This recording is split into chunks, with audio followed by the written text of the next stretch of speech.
If you're thinking of getting married but are not sure what to expect, then this is the video for you. I have been married for the last 9 years, so I come with experience, and in this video I will be sharing my honest advice to anyone who's planning on getting married. So if that sounds like something that interests you, then stick around. Hi, my name is Leah, and in this channel we talk about living life with intention, especially if you are in your 40s. And today I'll be giving you my honest advice if you're wanting to get married. Let's get started. So, point number one, your spouse will never fulfill your every need. When I got married, I learned that very quickly because I had all these false expectations, unrealistic expectations that my husband would meet my every need. Because you watch movies on TV and it's just all butterflies and roses every single time. But the truth is, that is not reality. In a marriage, you have to be able to meet your own needs, because your partner will only meet some of your needs, and if you're lucky, they will meet most of your needs. But for the most part, you have to look out for yourself. A lot of times people have all these expectations about someone else, and the truth is that people can only give you what they have, and what people do not have, they cannot give you. So you have to find a way to meet your own needs. Point number two is that people change. Whether we like it or not, people change. You're not the person you were 10 years ago. You will not be the same person in 10 years. So people change, and you have to be okay with that. You have to accept the fact that evolution, personal evolution, people changing and transforming is a fact, and it's a way of life. And what do you have to do? You just have to adapt. You just have to be okay. You just have to accept people for who they are. Obviously, I mean, if people change for the worst, then that is time out. Then you have to decide what to do with yourself and what to do with your life. But I'm telling you this so that you will go into a marriage knowing that the person you're with today might not be the person that you will be with tomorrow. Just like the person you are today will not be the person you will be tomorrow. The key is to just go into a marriage with a willingness to adapt and to adjust and to be flexible and maximize the opportunity you have with the person you have at that time. Okay? And on to my next point. You have to find your happiness even within a marriage. Do not let your happiness be pegged on your partner, because that is a recipe for disaster.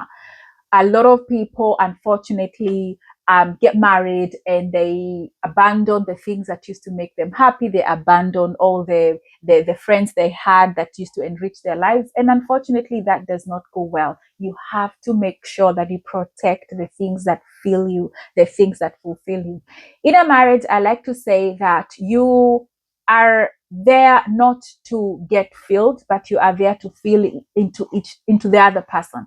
If people who are married could understand that I'm not here to be filled, but I'm here to fill you, and that other person would understand the same thing, it would be beautiful. So just understand that you have to make sure that you find your own happiness. What are the things that fulfill you? Don't lose your friends. Don't lose the activities you engage in. Don't lose all those things that make you feel good, because a happy marriage is one whereby the spouse finds their happiness outside the marriage and then brings it into the marriage. Okay? Point number four. Point number four is that a happy marriage isn't 100% good. A happy marriage means that it has got more good than bad, because a happy marriage, there's nothing like 100% happy marriage. That doesn't exist. I'm telling you right now. And if anyone tells you that it exists, that there's 100% happy marriage, they are lying. Or tell them to show me, because I've been looking around and I have not seen any. There's no such thing.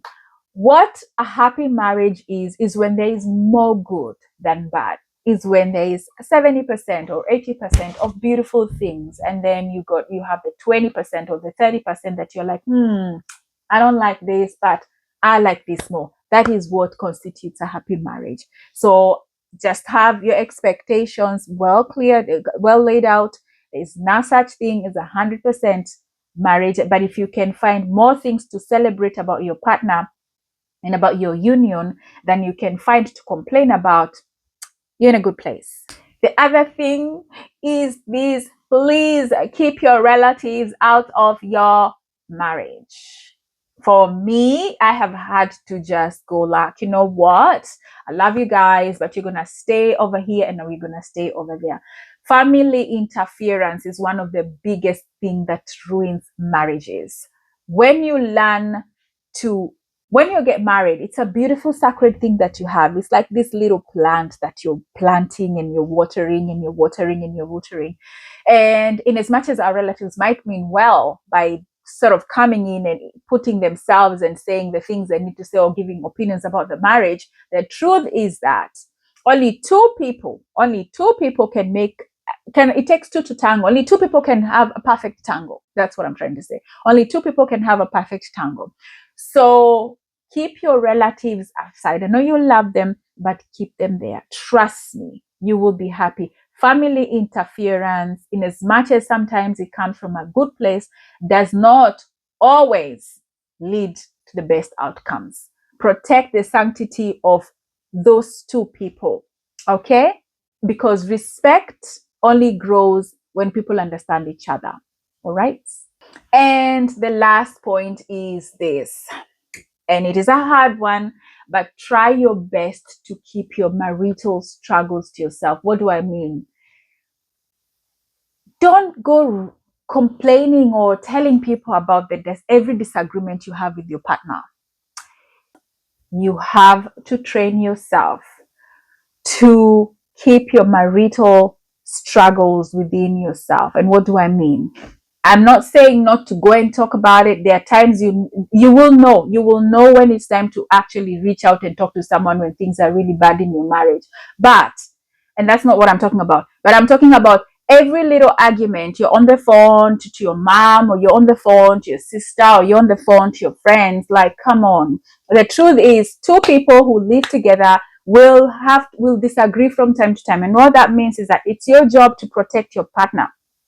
Even when things are not going well, it is your job to protect the dignity and the reputation of your partner.